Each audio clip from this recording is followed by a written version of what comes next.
Buboy, anong bahagi? Zelda Tres. Zelda Tres. Parang hindi na bago sa itong mga ganitong genre eh. Action. Nakakamiss nga eh. Kasi when was the last action movie na ginawa ko? Tagal na rin. Baka Hitman o ano. Wala eh. Dun sa Made in Malacanang, wala namang actionan doon. Actionan doon, ano lang eh. Drama-drama lang doon eh. So, eto, nakakatuwa. So, I feel very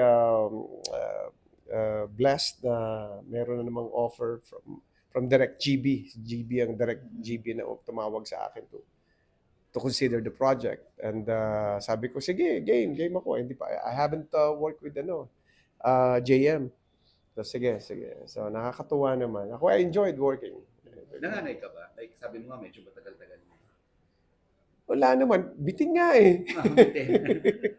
Bitin ang aksyonan dito eh. It's more on drama. But makikita niyo po marami din. Ito na mga action. But sa mga ginawa kong action before, of course, bitin ako dito. Kuya Buboy, may mga tatanong, may balak pang bumalik sa politika? Meron bang babalikan sa politika natin? What made you say that? Hindi na tinatanong niya. That's an understatement already.